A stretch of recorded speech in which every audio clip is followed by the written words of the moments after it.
Magandang gabi po sa lahat ng aking mga followers. Ito po ang aking mutya na ipapakita sa inyo ay galing po ito sa prutas. Pero bago ko simulan ang aking kwentong ito ay huwag makalimot na ipindot yung bell button, mag-subscribe, mag-like at mag-share.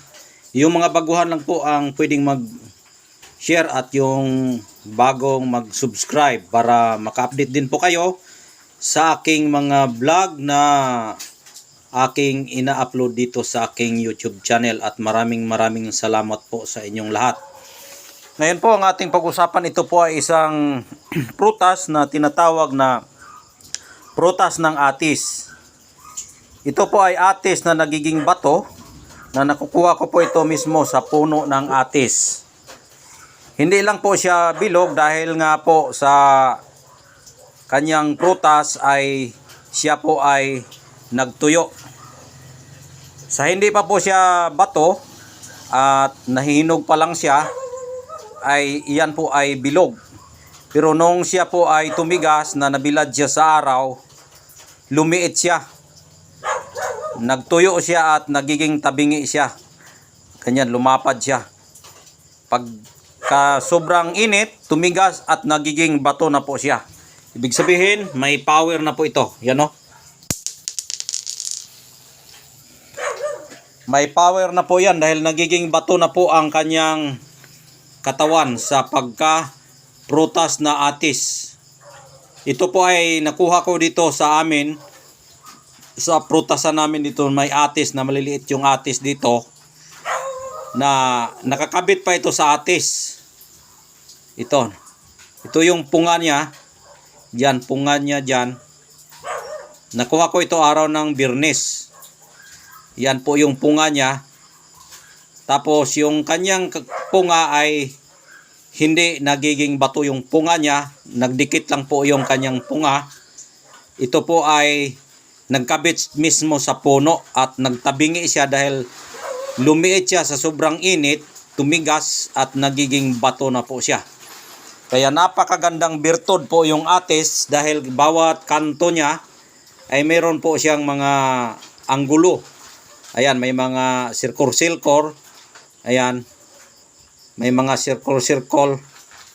Yung mga grooving niya sa puno, sa prutas ng atis. Sa nagtatanong kung ano ba ang birtud ng atis. Ang birtud ng atis kapag mayroon ka nito ay hindi ka maputukan ng anumang paputok na katulad ng granada. Lahat ng mga granada ay hindi makaputok kapag mayroon kang mutya ng atis dahil may kakambal po yan siya sa birtud na depensa sa granada na atis. Meron din pong tawag sa prutas na granada. Kapag makakuha ka rin ng prutas ng granada, kapag tumigas, maganda rin yan, sa panggranada din yan. Ito rin, maganda rin ito sa panggranada na depensa na atis na granada. Kahit hindi atis na granada, basta granada, hindi puputok dito dahil may kakambal siya sa prutas na granada. Yan, atis lang nga yung pangalan niya sa prutas. Pero hindi nga pumutok yung granada, imagine yung baril pa kaya. Kaya napakaganda itong depensa sa proteksyon. At sa swerte naman, ito ang nagdadala sa swerte sa pamamagitan ng prutas. Ang prutas kasi nagbibigay buhay yan sa ating katawan para sumigla at guminhawa ang ating buhay. Kaya maganda yon sa hanap buhay, pang business, yung mga prutas na nagiging bato. Kaya maganda ito sa proteksyon at swerte. Ang nagdala sa kanyang proteksyon yung kanyang pagkagranada na atis. At yung swerte nagdadala niya dahil siya ay prutas. Maganda ito sa negosyo, maganda din sa proteksyon. Yun ang kanyang mga gamit sa prutas ng atis. Kung magtataka kayo kung bakit ganyan po ang itsura, dahil yun, sinabi ko na kanina, na siya po ay tumabingi habang siya ay natutuyo sa sikat ng araw. At yung nadaanan siguro siya sa mga kakaibang mga nilalang sa espiritong Virtudes, nagiging bato po siya. Ang nagdadala sa kanyang katigasan, yung nagbabagang araw sa tigas ng init ng araw at sobrang tagal din sa puno, nagtuyo at tumigas na daanan ng birtudes na power. Kaya nagiging bato na po siya. Kaya maganda siya sa depensa. Maganda din ito sa kabal. Dahil nga hindi siya natamaan sa araw, tumigas nga siya, nagiging bato po. Kaya maganda ito sa kabal, panipas, pangubol. Yon. Dahil yung araw nga, natamaan siya, nagpakatigas siya para hindi siya matamaan ng sobrang init.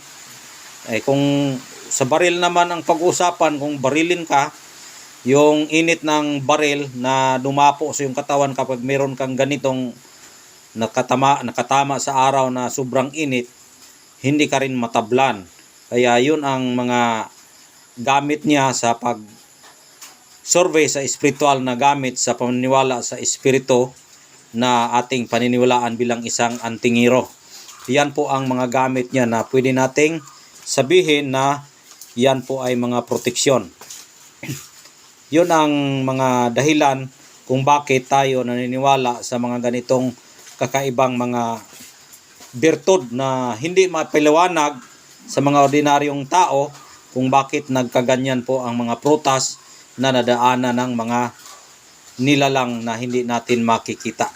Dahil lahat po ng mga ganitong mga usapin, lahat po yan ay ang naggawa ay nilalang na hindi natin makikita, na tinatawag ko na birtudes. Dahil ang mga birtudes ay hindi na po yan mamamatay dahil nga birtud na nga siya kung tawagin. Kaya maganda ito sa depensa, maganda sa business. Ang paggamit nito, balutin mo lang ito ng pulang tela, pwede rin itim. Ihabak mo, ibigkis mo sa iyong baywang, maglakad ka kung saan-saan. Lahat po ay maproteksyonan ka nito. Maproteksyonan ka pa, may swerte ka pa sa buhay para ikaw ay guminhawa. Dahil nga sa halip na ikaw ay naproteksyonan, may biyaya ka pa sa kalikasan na ikaw ay siswertehin sa iyong paghahanap buhay. Yun po ang gamit sa mga prutas na nagiging mga bato. Ayan po, tumabingi na dahil nga po ay sobrang init, nalakaran ng panahon sa birtudes kung tawagin. Kaya napakagandang gamit po yan. Lahat naman siguro na mga antingero na marunong tumingin sa mga bato o mutya, lahat po yan sila ay nakakaalam kung ano ang mga birtud na pwedeng tangan sa ating katawan. Lahat po yan na mga ginagawa nilang agimat o anting-anting, lahat po yan ay mga bato. Meron din hindi mga bato, mga dahon o kahoy, basta may mga kakaibang mga kwento na hindi mapaliwanag sa tao, kundi ang mga espiritong birtudes ang nagdadala ng paliwanag sa mga ganyang usapin. At mahaba na po yung oras natin dahil nga ay 8 minutes pataas lang po yung binigay sa atin ng ating YouTube channel. At mahigit pa dyan at naubusan na tayo ng kwento tungkol dito sa mutya ng atis dahil lahat na po ay napapaliwanag ko na. Kung sakali man ito'y maibigan ninyo at mapaamo ninyo ito at ito'y mapasayo. May iniwan akong number dyan, 0948-066-3790. At pwede kayong tumawag or text sa aking number. At kung wala kayong pantawag, pwede kayong mag-chat sa aking number, sa aking Facebook account, Commander Bugtungan. Mag-chat kayo, mag-inquire kayo kung magkano ito para mapasayo ito kung sakali man tayo ay magkaintindihan dito sa presyo nito. Ito ay hindi mahal, kundi balik lang sa limos na ibinigay sa atin ng kalikasan. Kaya yun lang po at maraming salamat sa inyong panunood at sa walang sawang pagsubaybay sa aking channel.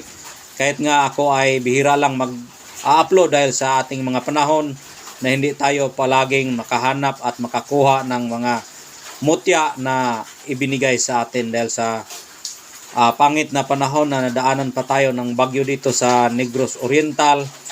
Kaya bihira lang tayo makapag-hunting ng mga mutya dahil busy tayo sa ating bahay, sa ating mga kapaligiran na ating gagawin sa panghanap buhay natin sa araw-araw. Kaya yun lang po ang aking masasabi at maraming salamat po sa inyong panonood at God bless po sa inyong lahat.